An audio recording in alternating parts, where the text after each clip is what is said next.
ಜೀವನ ನೀವು ಅಂದ್ಕೊಂಡಂಗೆ ಸುಂದರವಾಗಿರಬೇಕೆ? ನೀವು ಕಂಡ ಕನಸುಗಳೆಲ್ಲ ನನಸಾಗಬೇಕೆ? ಹಾಗಾದರೆ ಏನು ಮಾಡಬೇಕು ಅಂತ ಇವತ್ತು ನಾನು ಹೇಳ್ತೀನಿ, ಕೇಳಿ. ವಿಡಿಯೋನ ಕೊನೆ ತನಕ ನೋಡಿ. ಜೀವನ ಅನ್ನೋದು ನಾವು ಹೇಗೆ ಅನ್ಕೋತೀವೋ ಹಾಗೆ ಆಗತ್ತೆ, ಆದರೆ ಅದಕ್ಕೆ ಪರಿಶ್ರಮ ಬೇಕು. ಪರಿಶ್ರಮ ಅಂತಂದರೆ ನಿಮ್ಮ ಮನಸ್ಸಲ್ಲಿ ಸದಾ ಯಾವಾಗಲೂ ನೀವೇನಾಗಬೇಕು, ನೀವೇನು ಸಾಧಿಸಬೇಕು ಅನ್ನೋದು ನಿಮ್ಮ ಮನಸ್ಸಲ್ಲಿ ಸದಾ ಜಾಗೃತವಾಗಿರಬೇಕು. ಕಣ್ಣು ಮುಚ್ಚಿದಾಗ ಬರುವ ಕನಸದವಲ್ಲ, ಅವು ನಿಜವಾದ ಕನಸಲ್ಲ. ಕಣ್ಣು ತೆರೆದಿದ್ದರೂ ನಮಗನ್ನ ನಿದ್ರೆ ಮಾಡದಂತೆ ಮಾಡುವಂತಹ ಗುರಿಯೇ ನಿಜವಾದ ಕನಸು. ಯಾಕಂತಂದರೆ ಕನಸು ನೋಡ್ರಿ ಭಾಳ ಇಂಪಾರ್ಟೆಂಟ್. ನೀವು ಜೀವನದಲ್ಲಿ ಕನಸು ಕಾಣದೇ ಇದ್ದರೆ ನೀವೇನಾಗಬೇಕು ಅಂತ ನಿಮಗೆ ಅದೊಂದು ನಿಶ್ಚಿತವಾದ ಗುರಿನೇ ಇರೋದಿಲ್ಲ. ಹಾಗಾಗಿ ಮನುಷ್ಯ ಏನು ಮಾಡಬೇಕು? ಕನಸು ಕಾಣಬೇಕು. ಕನಸು ಕಂಡು ಆ ಕನಸುಗಳ ಬೆನ್ನು ಹತ್ತಿ ಹೋಗಬೇಕು, ಸಾಧಿಸಬೇಕು ಅನ್ನೋ ಛಲ ನಿಮ್ಮಲ್ಲಿರಬೇಕು. ಇದೇ ಚಿತ್ರಗಳನ್ನು ನೋಡಿ. ಇಲ್ಲಿ ಒಬ್ಬ ಪುಟ್ಟ ಹುಡುಗ, ಅವನು ಚಿಕ್ಕವನಿರಬೇಕಾದ್ರೆ ಸಾಧಾರಣವಾಗಿ ಅವನೇನು ತುಂಬ ಶ್ರೀಮಂತ ಅಲ್ಲ, ಒಂದು ಬಡತನದ ಮನೆಯ ಹುಡುಗನೇ. ಅವನು ಚಿಕ್ಕವನಿರಬೇಕಾದ್ರೆ ಒಬ್ಬ ಪೊಲೀಸ್ ಆಫೀಸರ್ ಆಗಬೇಕು, ಒಬ್ಬ IPS ಆಫೀಸರ್ ಆಗಬೇಕು ಅಂತ ಕನಸು ಕಾಣ್ತಾನೆ. ಕನಸು ಕಾಣ್ರಿ ಅಂತಂದರೆ ಡೇ ಡ್ರೀಮಿಂಗ್ ಮಾಡಿರಿ, ಅಂದರೆ ಹಗಲು ಕನಸು ಕಾಣುತ್ತಾ ನಿಮ್ಮ ಸಮಯವನ್ನು ವ್ಯರ್ಥ ಮಾಡ್ಕೋರಿ ಅಂತ ಹೇಳ್ತಾ ಇಲ್ಲ. ಮೊದಲು ಕನಸಿರಬೇಕು. ಕನಸು ಅಂದರೆ ಒಂದು ನಿಶ್ಚಿತ ಗುರಿ ಇರಬೇಕು. ಆ ಗುರಿಯ ಬೆನ್ನು ಹತ್ತಿ ನೀವು ಹೋಗಬೇಕು ಅಂತಂದರೆ ಕೇವಲ ನಿಮ್ಮ ಮೆದುಳು ಮಾತ್ರ ಕನಸನ್ನು ಕಾಣಬಾರ್ದು. ನಿಮ್ಮ ದೇಹದ ಪ್ರತಿಯೊಂದು ರಕ್ತದ ಕಣಕಣವು ಆ ಕನಸಿನ ಬೆನ್ನು ಹತ್ತಿ ಹೋಗ್ತಾ ಇರಬೇಕು. ಅದಕ್ಕೋಸ್ಕರ ನೀವು ಏನು ಮಾಡಬೇಕು? ಆ ಪರಿಶ್ರಮವನ್ನು ನೀವು ಮಾಡಲೇಬೇಕು. ಅದಕ್ಕೆ ಅಭ್ಯಾಸ ಮಾಡಬೇಕು. ಓದುವುದು, ಬರೆಯುವುದು, ಅದ್ರ ಜೊತೆ ದೈಹಿಕ ವ್ಯಾಯಾಮ ಇದೆಲ್ಲ ಮಾಡಬೇಕು. ಆಮೇಲೆ ಅದಕ್ಕೋಸ್ಕರ ಏನಾದರೂ ಟ್ರೈನಿಂಗ್ ಇರುತ್ತಲ್ಲ, ಟಫ್ ಟ್ರೈನಿಂಗ್, ಅದೆಲ್ಲವನ್ನೂ ನೀವು ಮಾಡಬೇಕು.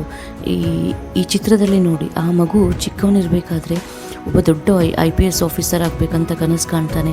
ಅದ್ರ ಜೊತೆಗೆ ಅಷ್ಟೇ ಚೆನ್ನಾಗಿ ಓದ್ತಾನೆ, ದೈಹಿಕವಾಗಿ ತರಬೇತಿನೂ ಪಡ್ಕೊತಾನೆ, ಚೆನ್ನಾಗಿ ಓದ್ತಾನೆ, ಬರೀತಾನೆ. ಆಮೇಲೆ ಈ ಕನಸನ್ನು ಯಾರಿಗೋಸ್ಕರ ನೀವು ಮಾಡಬೇಕು? ನಿಮಗೋಸ್ಕರ ನೀವು ಮಾಡಬೇಕು. ನೀವು ಜನಕ್ಕೆ ವಿವರಿಸೋಕೆ ಹೋಗಬೇಡಿ, ನೀವೇನು ಕನಸು ಕಾಣ್ತಿದ್ದೀರಾ, ನೀವೇನು ಆಗಬೇಕು ಅಂತ ಅಂದ್ಕೊಂಡಿದ್ದೀರಾ ಅಂತ.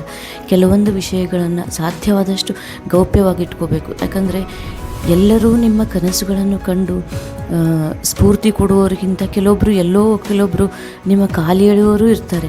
ಅದಕ್ಕೋಸ್ಕರ ಏನು ಮಾಡಬೇಕು? ನೀವು ಏನು ಸಾಧಿಸಬೇಕು ಅಂತ ಅಂದ್ಕೊಂಡಿದ್ದೀರಲ್ಲ, ಅದನ್ನು ನಿಮ್ಮ ಮನಸ್ಸಿನಲ್ಲೇ ಇಟ್ಕೊಳ್ಳಿ. ನಿಮ್ಮ ಸಾಧನೆಯೇ ಅವರಿಗೆ ಉತ್ತರ ಆಗಬೇಕು. ಇಲ್ಲಿ ಈ ಚಿತ್ರದಲ್ಲಿರೋ ಈ ಮಗು ಬಡತನದಲ್ಲಿರುತ್ತೆ.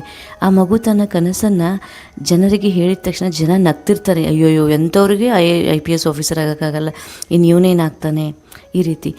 ಆದರೆ ಇನ್ನೊಂದು ಹೇಳಬೇಕು ಅಂದರೆ, ಸಾಧಿಸಲು ಹೋಗುವಂಥ ವ್ಯಕ್ತಿ ಕಿವುಡನಾಗಿರಬೇಕು. ಜನ ಏನು ಅವ್ರು ಸಕಾರಾತ್ಮಕವಾಗಿ ಮಾತಾಡಿದರೆ ಒಳ್ಳೆಯದು, ಅದನ್ನು ನೀವು ತಗೊಂಡು ಸ್ಫೂರ್ತಿ ಪಡ್ಕೊಂಡು ಮುಂದೆ ಹೋಗಿ. ಆದರೆ ನಾನು ನೋಡಿರೋ ಪ್ರಕಾರ ಸಾಕಷ್ಟು ಜನ ಸಾಧನೆಗೆ ಅಡ್ಡಿಗಳೇ ಜಾಸ್ತಿ.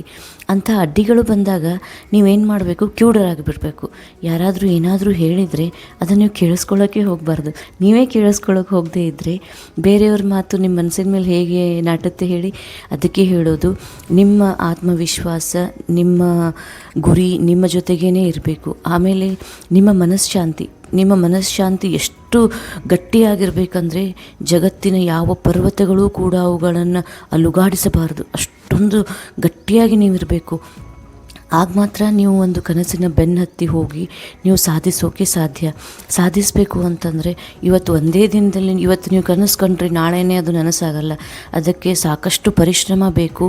ಆಮೇಲೆ ಆ ಪರಿಶ್ರಮದ ಜೊತೆ ಒಂದು ಸ್ಫೂರ್ತಿ ಬೇಕು. ಆ ಸ್ಫೂರ್ತಿಯನ್ನು ನೀವು ಹೊರಗಡೆಯಿಂದ ಎಲ್ಲಿ ಹುಡ್ಕೋಕೆ ಹೋಗಬೇಡಿ. ಯಾಕಂದರೆ ನೀವು ಯಾವ ವಸ್ತುವನ್ನು ಹೊರಗಡೆಯಿಂದ ಹುಡ್ಕೋಕೆ ಹೋಗ್ತಿರೋ ಅದು ನಿಮಗೆ ಸಿಗೋದು ಕಷ್ಟ. ಆದರೆ ಆ ವಸ್ತುವನ್ನು ನಿಮ್ಮಲ್ಲೇ ನೀವು ಬೆಳೆಸ್ಕೊಳ್ಬೇಕು. ಅದನ್ನು ಇಂಗ್ಲೀಷ್ನಲ್ಲಿ ಸೆಲ್ಫ್ ಮೋಟಿವೇಶನ್ ಅಂತ ಹೇಳ್ತಾರೆ. ಆವಾಗ ಯಾವಾಗಲಾದರೂ ಸಾಧ್ಯವಾದರೆ, ನಿಮಗೇನಾದರೂ ನೋವಾದರೆ ಒಂದೆರಡು ಮೋಟಿವೇಶನ್ ವಿಡಿಯೋಸ್ ನೋಡಿರಿ. ಆಮೇಲೆ ನಿಮ್ಮಷ್ಟಕ್ಕೆ ನೀವೇ ಸಮಾಧಾನ ಮಾಡ್ಕೊಳ್ಳಿ, ನಿಮ್ಮಷ್ಟಕ್ಕೆ ನೀವೇ ಮುಂದೆ ಹೋಗ್ರಿ. ಆಮೇಲೆ ಜಗತ್ತಿನಲ್ಲಿ ಯಾರೋ ಬಂದು ನಮ್ಮನ್ನು ಮುಂದೆ ಕರ್ಕೊಂಡು ಹೋಗ್ತಾರೆ ಅಂತ ಅಂದ್ಕೋಬೇಡಿ. ಆ ಯಾರೋ ಒಬ್ಬರು ನೀವೇ ಆಗಬೇಕು. ನಿಮ್ಮ ಭವಿಷ್ಯದ ಕನಸು, ನಿಮ್ಮ ಭವಿಷ್ಯವನ್ನು ರೂಪಿಸುವ ಶಕ್ತಿ ನಿಮ್ಮಲ್ಲಿಯೇ ಇದೆ. ಯಾರಿಗೋಸ್ಕರ ನೀವು ಬದುಕಬೇಕು? ನಿಮ್ಮ ತಂದೆ ತಾಯಿಗೋಸ್ಕರ ಬದುಕಬೇಕು, ಈ ಸಮಾಜಕ್ಕೋಸ್ಕರ ಭಾಳ ತಲೆ ಕೆಡಿಸ್ಕೊಳಕ್ಕೆ ಹೋಗಬೇಡಿ. ಯಾಕಂದರೆ ನಾನು ಹಾಗೆ ಹೇಳ್ತಿಲ್ಲ, ಇಲ್ಲಿ ಎಲ್ಲರೂ ಕೆಟ್ಟವರೇ ಅಂತ ನನ್ನ ಅನಿಸಿಕೆ ಅಲ್ಲ. ತುಂಬ ಜನ ಒಳ್ಳೆಯವರು ಇದ್ದಾರೆ. ಯಾರು ನಿಮಗೆ ಒಳ್ಳೆಯದನ್ನು ಮಾಡ್ತಾರೋ, ಯಾರು ನಿಮಗೆ ಒಳ್ಳೆಯದನ್ನು ಬಯಸ್ತಾರೋ ಅವ್ರ ಮುಂದೆ ನಿಮ್ಮ ಎಲ್ಲ ಕಷ್ಟ ಸುಖಗಳನ್ನು ಹಂಚಿಕೊಳ್ಳಿ, ಬೇಡ ಅನ್ನಲ್ಲ. ಆದರೆ ಯಾರು ನಿಮ್ಮ ಬಗ್ಗೆ ಗೇಲಿ ಮಾಡ್ತಾರೋ ಅವರಿಂದ ಸಾಧ್ಯವಾದಷ್ಟು ದೂರ ಇದ್ಬಿಡಿ. ಯಾಕಂತಂದರೆ ನೀವು ಜೀವನದಲ್ಲಿ ಗೆದ್ದರೆ ನಿಜವಾಗ್ಲೂ ಖುಷಿ ಪಡೋರು ನಿಮ್ಮ ಗುರುಗಳು, ನಿಮ್ಮ ತಂದೆ ತಾಯಿಗಳು, ನಿಮ್ಮ ಹಿತೈಷಿಗಳು ಹಾಗೂ ಮಿತ್ರರು. ಅವರಿಗೋಸ್ಕರ ನೀವು ಸಾಧಿಸಬೇಕು ಅಂತ ಮುಂದೆ ಹೋಗಿ. ಆಮೇಲೆ ಈ ದೇಶಕ್ಕೆ ನಿಮ್ಮಿಂದ ಏನಾದರೂ ಕೊಡುಗೆ ಸಿಗಬೇಕು, ಅದಕ್ಕೆ ಹೇಳೋದು ಮೊದಲು ಕನಸು ಕಾಣಿ. ಕನಸು ಹಗಲುಗನಸಾಗಬಾರ್ದು, ಸುಮ್ಮನೆ ಡೇ ಡ್ರೀಮಿಂಗ್ ಮಾಡ್ಕೊಂತ ಕೂಡೋದು ಅದು ಆಗಬಾರ್ದು. ಅದರ ಜೊತೆ ನಿಮ್ಮ ನಿಶ್ಚಿತ ಪರಿಶ್ರಮ ಹಾಗೂ ಸಮಯ ನಿರ್ವಹಣೆ ಇದೆಲ್ಲದರ ಜೊತೆ ನೀವು ಮುಂದೆ ಹೋದರೆ 100% ನೀವು ಗೆಲ್ತೀರಿ. ಯಾಕಂದರೆ ಗೆಲುವು ಯಾರಪ್ಪನ ಮನೆಯೂ ಸ್ವತ್ತಲ್ಲ. ಗೆಲುವು ಅನ್ನೋ ಕಿರೀಟ ಪರಿಶ್ರಮದ ಮುಂದೆ ತಲೆ ಬಾಗುತ್ತೆ. ಆ ಕಿರೀಟ ಪರಿಶ್ರಮ ವ್ಯಕ್ತಿಗಳ ತಲೆಯನ್ನು ಏರಿಯೇ ಇರುತ್ತೆ. ಅದಕ್ಕೆ ಹೇಳೋದು, ನೀವು ಕನಸು ಕಾಣಿ, ಆ ಕನಸಿನ ಬೆನ್ನತ್ತಿ ಹೋಗಿ ಜೀವನದಲ್ಲಿ ಏನು ಅನ್ಕೋಬೇಕು, ಏನು ಸಾಧಿಸಬೇಕು ಅದನ್ನು ಸಾಧಿಸಿ. ಮಲಗಿದ್ದಾಗ ಕಾಣೋದು ಕನಸಲ್ಲ, ನಿದ್ದೆಯನ್ನೇ ಮಾಡೋಕ್ಕೆ ಬಿಡದೇ ಇರುವುದು ನಿಜವಾದ ಕನಸು. ಜೀವನದಲ್ಲಿ ನಿಮ್ಮ ಪರಿಸ್ಥಿತಿ ಹೇಗಿದ್ದರೂ ಪರವಾಗಿಲ್ಲ. ನಿಮ್ಮ ಮನೆ ಚಿಕ್ಕದಿರಬಹುದು, ಇವತ್ತು ನಿಮ್ಮ ಬಳಿ ಹಣ ಇರದೇ ಇರಬಹುದು, ಜನರು ನಿಮ್ಮನ್ನು ನಂಬದೇನೂ ಇರಬಹುದು. ಆದರೆ ನಿಮ್ಮ ಕನಸನ್ನು ನೀವು ನಂಬಿದರೆ ಸಾಕು. ಯಶಸ್ಸು ಒಂದೇ ದಿನ ಬರೋದಿಲ್ಲ, ಆದರೆ ಪ್ರತಿದಿನ ಸಣ್ಣ ಪ್ರಯತ್ನಗಳು ಒಂದು ದಿನ ದೊಡ್ಡ ವಿಜಯವನ್ನು ಕಟ್ಟಿಕೊಡ್ತವೆ. ಆದರೆ ನೀವು ಶುರುವಿಂದಲೇ ಆ ಕನಸು ಕಾಣೋಕ್ಕೆ ಹಿಂಜರಿಯೋದು, ಆ ಪ್ರಯತ್ನ ಪಡೋಕ್ಕೆ ಹಿಂಜರಿಯೋದು ಮಾಡಿದರೆ ಗೆಲುವನ್ನು ಹೇಗೆ ಸಾಧಿಸ್ತೀರಾ? ಇಂದು ನೀವು ಪಟ್ಟ ಕಷ್ಟ ಯಾರೂ ಗಮನಿಸದೇ ಇರಬಹುದು, ಆದರೆ ನಾಳೆ ನಿಮ್ಮ ಯಶಸ್ಸನ್ನೇನಿದೆ ಅಲ್ಲ ಎಲ್ಲರೂ ನೋಡ್ತಾರೆ. ಆವಾಗ ಹೇಳ್ತಾರೆ, ಅಯ್ಯೋ ಆ ಹುಡುಗ ನಮ್ಮವನು, ಆ ಹುಡುಗಿ ನಮ್ಮವಳು, ಅವಳು ತುಂಬ ಚೆನ್ನಾಗಿ ಓದಿದ್ದಾಳೆ ಅಂತ. ಅದಕ್ಕೆ ಹೇಳೋದು, ಈ ಚಿತ್ರದಲ್ಲಿ ನೋಡಿ, ಆ ಬಡ ಹುಡುಗ ಇಂದು ತುಂಬ ಚಿಕ್ಕ ಮನೆಯಲ್ಲಿರ್ತಾನೆ, ಬಡತನದಲ್ಲಿರ್ತಾನೆ, ಆದರೆ ಮುಂದೆ ಒಂದು ದಿನ ಅಧಿಕಾರಿ ಆಗ್ತಾನೆ. ಯಾಕೆ ಹೇಳಿ? ಅವನು ತನ್ನ ಕನಸಿನ ಮೇಲೆ ತಾನು ನಂಬಿಕೆ ಇಟ್ಟ. ಜಗತ್ತು ನಿಮ್ಮ ಕನಸನ್ನು ನಂಬೇಕಂತಿಲ್ಲ, ನಿಮ್ಮ ಕನಸನ್ನು ನೀವು ನಂಬಿ, ನಿಮ್ಮ ಪರಿಶ್ರಮದ ಮೇಲೆ ನೀವು ವಿಶ್ವಾಸವಿಡಿ. ಒಂದು ದಿನ ಏನಿದೆ ಅಲ್ಲ, ನಿಮ್ಮ ಯಶಸ್ಸೇ ಜಗತ್ತಿಗೆ ನಿಮ್ಮ ಪರಿಚಯವಾಗಬೇಕು, ಆ ರೀತಿ ಬೆಳಿಬೇಕು. ಆ ರೀತಿ ಬೆಳೆಯುವಂಥ ಶಕ್ತಿ ಪ್ರತಿಯೊಬ್ಬರಲ್ಲೂ ಇದೆ. ಯಾಕಂತಂದರೆ ದೇವರು ಎಲ್ಲರಿಗೂ ಸಮಾನವಾದಂತಹ ಶಕ್ತಿಯನ್ನೇ ಕೊಟ್ಟಿದ್ದಾನೆ. ಆದರೆ ನಾವು ಹೇಗೆ ಪರಿಶ್ರಮ ಹಾಕ್ತೀವಿ, ನಾವು ಹೇಗೆ ಬೆಳಿತೀವಿ ಅನ್ನೋದು ನಮ್ಮ ಕೈಯಲ್ಲಿರುತ್ತೆ. ಅದಕ್ಕೆ ಯಾವತ್ತೂ ದೊಡ್ಡ ಕನಸನ್ನು ಕಾಣಿ. ಕನಸು ಚಿಕ್ಕದಿರಬಾರ್ದು. ನೀವು ಎಷ್ಟು ದೊಡ್ಡ ಕನಸು ಕಾಣಬೇಕು ಅಂತಂದರೆ, ಜಗತ್ತಲ್ಲಿ ನೀವು ಕಾನ್ಕರ್ಡ್ ಅನ್ಕಾನ್ಕರ್ಡ್ ಅಂತ ಹೇಳ್ತಾರೆ ಇಂಗ್ಲೀಷ್ ಭಾಷೆಯಲ್ಲಿ, ಯಾರೂ ಸಾಧಿಸೋಕೆ ಆಗದೇ ಇರುವುದನ್ನು ಕೂಡ ನೀವು ಸಾಧಿಸಬಹುದು. ಅದು ಯಾಕಂದರೆ ಈಗೆಲ್ಲ ಸಾಧನೆ ಮಾಡಿರೋರು ಯಾರು? ಅವರು ನಮ್ಮ ಹಾಗೆ ಮನುಷ್ಯರೇ ಅಲ್ವೇ. ಅದಕ್ಕೆ ನೀವು ಆ ರೀತಿ ಸಾಧಿಸ್ಬೋದು. ಸಾಧನೆ ಯಾರಪ್ಪನ ಮನೇನೂ ಸ್ವತ್ತಲ್ಲ. ಅದಕ್ಕೆ ಹೇಳೋದು, ನೀವು ಚೆನ್ನಾಗಿ ಓದಿ, ಅದು ನಿಮ್ಮ ಕನಸು ಏನಿದೆ ಅಲ್ಲ, ಆ ಕನಸಿನ ಬೆನ್ನು ಹತ್ತಿ ಹೋಗಿ. ಓದಿನಲ್ಲೇ ಸಾಧಿಸಬೇಕು ಅಂತಲೂ ಇಲ್ಲ, ಕ್ರೀಡೆಯಲ್ಲಿನೂ ಸಾಧಿಸಬಹುದು, ಆಮೇಲೆ ಸಾಕಷ್ಟು ವ್ಯವಹಾರದಲ್ಲಿನೂ ಸಾಧಿಸ್ಬೋದು, ವ್ಯಾಪಾರದಲ್ಲಿನೂ ಸಾಧಿಸ್ಬೋದು. ಸಾಧಿಸೋಕೆ ದಾರಿಗಳು ಸಾಕಷ್ಟಿವೆ. ಆಮೇಲೆ ಓದಿದ ಮನುಷ್ಯ ಮಾತ್ರನೇ ಮುಂದೆ ಹೋಗ್ತಾನೆ ಅಂತಲೂ ಇಲ್ಲ. ಕೆಲವೊಂದು ಬಾರಿ ಏನಾಗ್ಬಿಡುತ್ತೆ, ಎಷ್ಟೋ ಜನ ಇವತ್ತು ನಾವು ದೊಡ್ಡ ದೊಡ್ಡ ಬಿಸ್ನೆಸ್ ಮ್ಯಾನ್ ನೋಡಿದ್ದೀವಿ, ಅವರು ಓದಿನಲ್ಲಿ ಹಿಂದಿರ್ತಾರೆ, ಆದರೆ ಅವರು ಮುಂದೆ ವ್ಯವಹಾರದಲ್ಲಿ ಮುಂದೆ ಹೋಗ್ತಾರೆ. ಅದೇ ರೀತಿ ಸಾಕಷ್ಟು ಕ್ರೀಡಾಪಟುಗಳು ಕೂಡ ಹಾಗೆ. ನಿಮ್ಮ ಇಂಟ್ರೆಸ್ಟ್ ಏನಿದೆ ನೋಡಿ, ನಿಮಗೆ ಯಾವುದರಲ್ಲಿ ಜಾಸ್ತಿ ಆಸಕ್ತಿ ಒಲವು ಇದೆ ಅನ್ನೋದನ್ನು ನಿಮ್ಮನ್ನು ನೀವು ಮೊದಲು ಪರಿಚಯಿಸಿಕೊಳ್ಳಿ. ಸ್ವಲ್ಪ ಹೊತ್ತು ದಿನಕ್ಕೆ ಪ್ರತಿ ದಿವಸ ಒಂದು 10-15 ನಿಮಿಷವಾದ್ರೂ ನಿಮ್ಮ ಜೊತೆ ಸ್ವಯಂ ಸಂವಹನೆ ಮಾಡಿಕೊಳ್ಳಿ. ಅಂದರೆ ಇಂಗ್ಲೀಷ್ನಲ್ಲಿ ಇದಕ್ಕೆ ಸೆಲ್ಫ್ ಟಾಕ್ ಅಂತ ಹೇಳ್ತಾರೆ. ಆ ಸೆಲ್ಫ್ ಟಾಕ್ ಹೇಗಿರಬೇಕು ಅಂದರೆ, ಮಲಗಿದ್ದ ನಿಮ್ಮ ಆತ್ಮವನ್ನು ದೆಬ್ಬಿಸುವಂತಿರಬೇಕು. ನಿಮ್ಮಲ್ಲಿರುವ ಆತ್ಮವಿಶ್ವಾಸವನ್ನು ಪುಟಿದೆಬ್ಬಿಸುವಂತಿರಬೇಕು. ಯಾವಾಗಲೂ ಸೆಲ್ಫ್ ಟಾಕ್ ಹೇಗಿರಬೇಕು ಅಂತಂದರೆ, ನಿಮ್ಮನ್ನು ನೀವು ಅತ್ಯುನ್ನತ ಸ್ಥಾನದಲ್ಲಿ ಇಟ್ಕೋಬೇಕು. ಯಾವತ್ತೂ ಒಬ್ಬ ಮನುಷ್ಯ ತನ್ನನ್ನು ತಾನು ಕೀಳಾಗಿ ನೋಡ್ಕೋಬಾರ್ದು.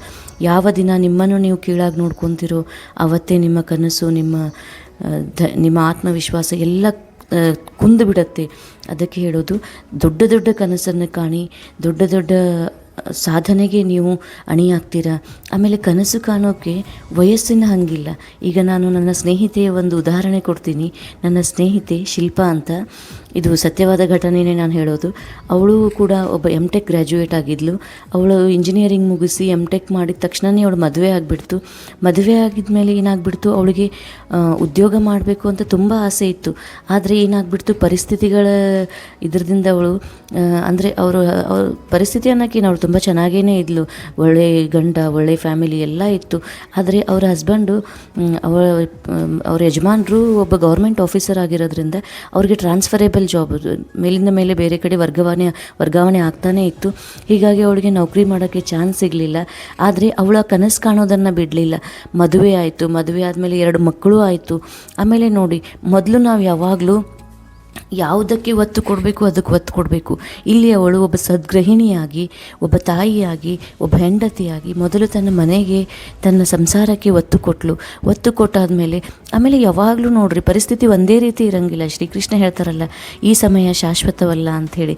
ಆ ರೀತಿ ಅವಳು ಮಕ್ಕಳು ಮೊದಲು ಚಿಕ್ಕವರಿದ್ದು ಮಕ್ಕಳಿಗೋಸ್ಕರ ಜಾಸ್ತಿ ಸಮಯ ಕೊಡಬೇಕಾಗ್ತಿತ್ತು.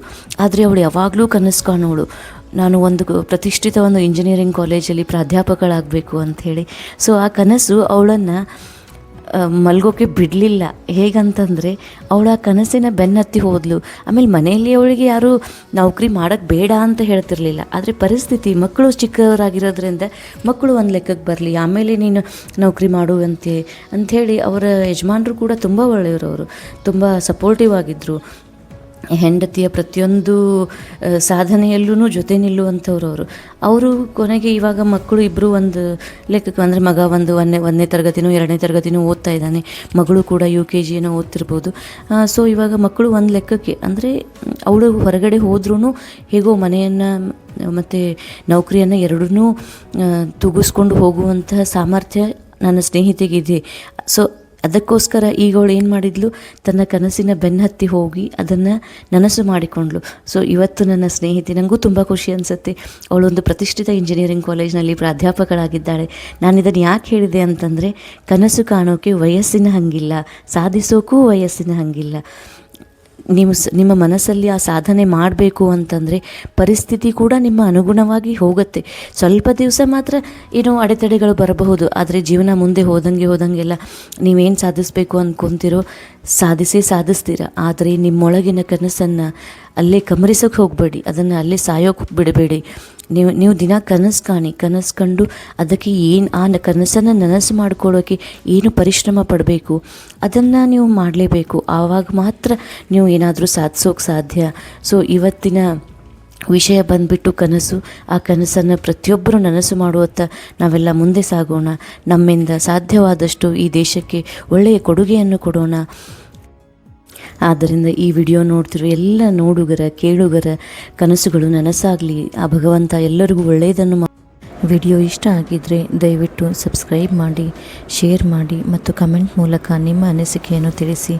ನಿಮ್ಮ ಒಂದು ಸಬ್ಸ್ಕ್ರಿಪ್ಷನ್, ನಿಮ್ಮ ಒಂದು ಕಮೆಂಟ್ ನಮಗೆ ಇಂತಹ ಮಗದಷ್ಟು ವಿಡಿಯೋಗಳನ್ನು ಮಾಡಲು ಸ್ಫೂರ್ತಿ ನೀಡುತ್ತದೆ. ಧನ್ಯವಾದಗಳು. ಕನ್ನಡ ಇಸಿರಿ.